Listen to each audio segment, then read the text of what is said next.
లేదు జాక్, నన్ను నమ్ము. నేను ఖచ్చితంగా నా మాట నిలబెట్టుకుంటాను. అయినా నీకు ఆల్రెడీ చెప్పాను కదా, శ్రీవల్లికి నాకు మధ్య సఖ్యత లేదని. తన మీద నాకేమీ ప్రేమ లేదు. నీకు అప్పగించడానికి నాకేం ప్రాబ్లం లేదు. ఎందుకంటే కేవలం దాని దగ్గరున్న ఆస్తి కొట్టేయడానికి ప్లాన్ చేసి మరీ తన మెళ్ళలో తాళి కట్టాను తప్ప మాది ఒకరినొకరు ఇష్టపడి చేసుకున్న లవ్ మ్యారేజ్ కాదు. పెద్దలు కుదిర్చిన అరేంజ్డ్ మ్యారేజు కాదు. మా అక్క పలుకుబడినంతా ఉపయోగించి నేను శ్రీవల్లిని బలవంతంగా పెళ్లి చేసుకున్నాను. కానీ ఆ రోజు నుండి ఈ రోజు వరకు ఇంట్లో వాళ్ళ దృష్టిలో భార్యాభర్తల్లా ఉన్నా 4 గోడల మధ్య ఎవరికి వారే అన్నట్టుగా ఉంటున్నాం. Very interesting. ఏ విషయంలోనూ మా ఇద్దరి ఆలోచనలు ఒకటి కాదు. మా అభిప్రాయాలు కూడా ప్రతి దాంట్లోనూ భిన్నంగానే ఉంటాయి. పెళ్ళై ఇన్ని రోజులైనా శారీరకంగా మా ఇద్దరం ఒకటి కాలేదంటే మా మధ్య ఎంత దూరం ఉందో అర్థం చేసుకో. అంటే శ్రీవల్లి వర్జిన్ అన్నమాట? అవును. వావ్, అలాగైతే నేను చాలా లక్కీ. శ్రీవల్లి గురించి ఆలోచిస్తుంటే తనని తొందరగా అనుభవించాలని నా మనసు ఎంతగానో తహతహలాడుతుంది. కొన్ని రోజులు నీ కోరికని అదుపులో పెట్టుకో జాక్. వీలైనంత తొందరగా శ్రీవల్లిని నీ దగ్గరికి తీసుకొచ్చే ప్లాన్ చేస్తున్నాను. అది అమాయకురాలైతే బతిమాలో భయపెట్టో తీసుకొచ్చి ఉండేవాణ్ణి. కానీ అది నీతి, నిజాయితీ, ఆత్మాభిమానం కల ఆడది. అందుకే దాని మనసు మార్చి నీ దగ్గరికి తీసుకురావడానికి నాకు టైం కావాలి. నువ్వు మనసు మారుస్తావా మాయ చేస్తావా అనేది నీ ఇష్టం. కానీ నేను మనసు పడ్డ ఆడదాని కోసం ఎక్కువ రోజులు వెయిట్ చేయలేను. బట్ నువ్వు ఇంతగా చెప్తున్నావు కాబట్టి నీకు 1 వీక్ టైం ఇస్తున్నాను.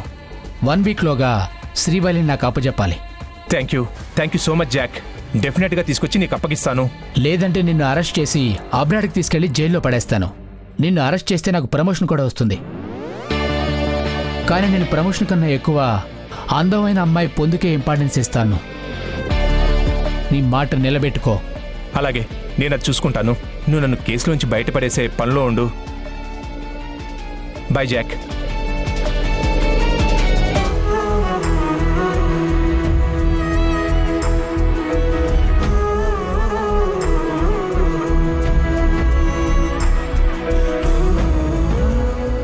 అది కూడా మీకు అభ్యంతరం లేకపోతేనే ఉంటాను, లేదంటే వేరే చోటికి నేను వెళ్తాను. అదేంటి శ్రీవల్లి అంత మాట అన్నావు? నువ్వు ఇక్కడ ఉండడానికి మాకు అభ్యంతరం ఎందుకుంటుంది? అసలు నువ్వు ఇక్కడ ఉండడానికి మమ్మల్ని పర్మిషన్ అడగాల్సిన అవసరమే లేదు. ఇది మీ అన్నయ్య ఇల్లు. అన్నయ్య అంటే తండ్రి తర్వాత తండ్రి అంతటి వాడు. ఇక్కడ ఉండే హక్కు నా చెల్లెలుగా నీకెప్పుడూ ఉంటుంది. నీకు కావాల్సిన రోజులు నీకు నచ్చినట్టుగా ఇక్కడ ఉండు. థ్యాంక్స్ అన్నయ్య. భవాని, శ్రీవల్లిని లోపల తీసుకువెళ్ళు. అలాగే రా శ్రీవల్లి. దామ్మా.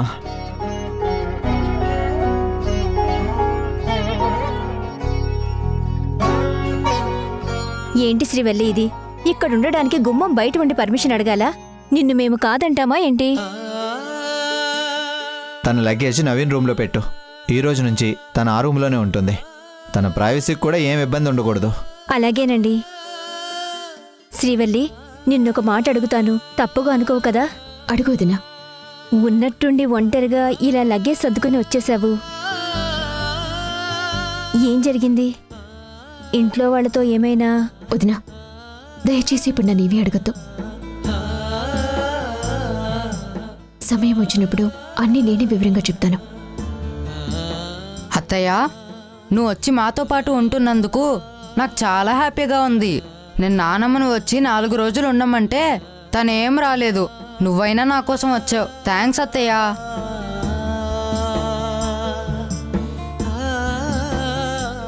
నేను స్కూల్ నుంచి రాగానే ఇద్దరం షటిల్ ఆడుకుందాం.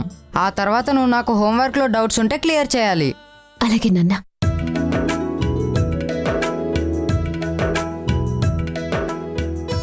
రా శ్రీవల్లి.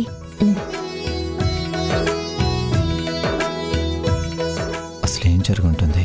శ్రీవల్లి ఎందుకు వచ్చింది ఇంత సడన్గా?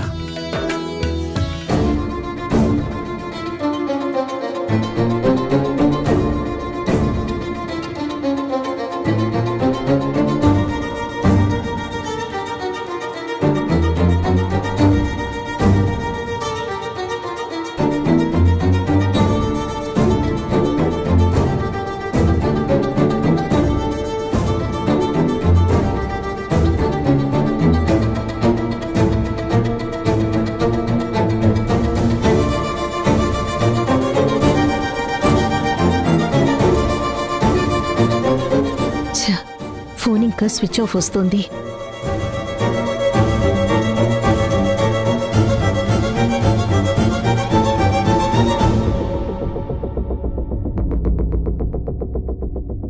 ఏమైంది సీత? ఎందుకు టెన్షన్ పడుతున్నావు? ఏం లేదండి, శ్రీవల్లి ఉదయం అనగా బయటికి వెళ్ళింది. ఇంతవరకు ఇంటికి రాలేదు. ఫోన్ చేస్తే స్విచ్ ఆఫ్ వస్తోంది. ఎక్కడికి వెళ్ళిందో ఏంటో తెలియడం లేదు. ఎప్పుడైనా తను ఇలా రావడం లేట్ అయితే తనే నాకు ఫోన్ చేసి చెప్తుంది. కానీ ఇప్పుడు ఫోన్ కూడా కలవడం లేదండి. నువ్వేం కంగారు పడదు సీత, వస్తుందిలే. తనేం చిన్నపిల్లేం కాదుగా. ముగిసిపోయిన కేసును మళ్ళీ రీఓపెన్ చేయడానికి ట్రై చేస్తుందో ఏంటో.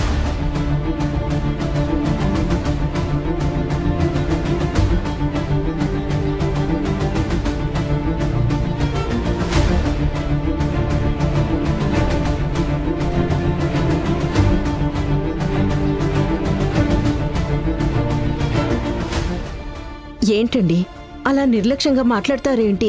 తను మన కూతురు అండి. ఇంటికి రాలేదని చెప్తుంటే మీరు పట్టించుకున్నట్టుగా ఉంటారేంటి? ఏం చేయమంటావు నన్ను? నా మాట ఏమన్నా తను పట్టించుకుంటుందా? నన్నేమన్నా గౌరవిస్తుందా? కూతురు గురించి నువ్వు కంగారు పడుతున్నావు. తను ఇప్పటి వరకు ఇంటికి రాకపోతే తన గురించి మనమిద్దరం ఎంత కంగారు పడతామో నీ కూతురుకు తెలీదా? ఫోన్ చేసి చెప్పాలన్న జ్ఞానం కూడా లేదా? కావాలని ఇలా చేస్తోంది. అలా అంటారేంటండి? అదిగో అల్లుడు గారు వచ్చారు. అల్లుడు గారు, శ్రీవల్లి ఏమన్నా ఆఫీస్కి వచ్చిందా? లేదత్తయ్య, రాలేదు. తను ఇప్పుడు ఇంట్లో లేదా? లేదు బాబు, ఉదయం నుంచి తను నాకు కనిపించలేదు. మీరు ఆఫీస్కి వెళ్ళాక తనని టిఫిన్ చేయడానికి పిలుద్దామని వెళ్తే అప్పటికీ గదిలో లేదు. తను ఎక్కడికైనా వెళ్తున్నా అని మీతో ఏమైనా చెప్పిందా? లేదత్తయ్య, తను నాకేం చెప్పలేదు. తను అసలు ఎక్కడికి వెళ్ళి ఉంటుంది?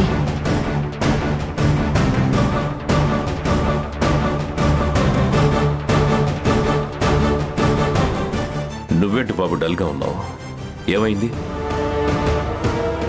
ఏంటి బాబు అడుగుతుంటే సమాధానం చెప్పట్లేదు? ఆఫీసులో నిన్నెవరైనా ఏదైనా అన్నారా? అలాంటిదేం లేదు మావయ్య. మరి ఎందుకు అలా ఉన్నావు?